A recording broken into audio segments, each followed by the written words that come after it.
حضور کسی وقت ایسا فجر کی نماز کے وقت انسان اکیلا ہوتا ہے گھر میں، تو نماز کے لیے اگر اٹھ کے پڑھنا شروع کرے تو کیا وہ اسے اتنا سکون اور روحانیت محسوس ہوتی ہے، کیا وہ اونچی آواز میں پڑھ سکتا ہے، صورت ادا کر سکتا ہے، جائز ہے یا نہیں؟ جو تہجد ہے یا فجر ہے؟ فجر کی نماز، فجر کی نماز میں اگر اکیلا ہو اور مسجد نہ جا سکتا ہو جی تو اکیلا بھی باجماعت پڑھا سکتا ہے. صحیح. اس کی اسی لیے اس نے جو اکیلا شروع کیا اس کو نہیں میں نے قابل اعتراض سمجھا. حضرت صلی اللہ علیہ وسلم نے جب باجماعت نمازوں پر زور دیا تو ایک اعرابی نے سوال کیا کہ میں تو جنگل میں بکریاں چراتا ہوں اور میرے لیے تو ناممکن ہے کہ جنگل سے 5 وقت نمازوں کے لیے پہنچوں، 5-6 میل تک فصل پھر بکریاں چھوڑ کر باجماعت نماز کے لیے مدینے پہنچنا تو ناممکن تھا، تو میرے لیے کیا حکم ہے؟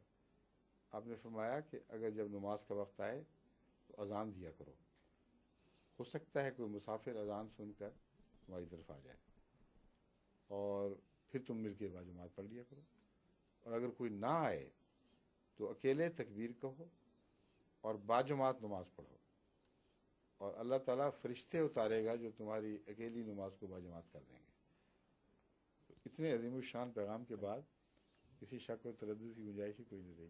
تہجد کے متعلق کیا ہے؟ تہجد کے متعلق آپ نے فرمایا کہ اونچی آواز میں نہیں پڑھنا چاہیے، لوگوں کو حرج ہوتا ہے، نہ ایسی آواز میں جو بالکل ہی دبی ہو دل میں، کیونکہ اس سے نیند اور غفلت کا احتمال رہتا ہے.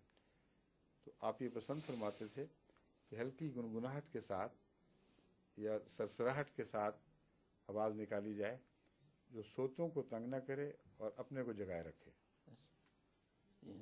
جزاک اللہ. ایک شخص پر حج فرض ہو چکا، کیا وہ عمرہ ادا کر کے اس فرض سے سبکدوش ہو جائے؟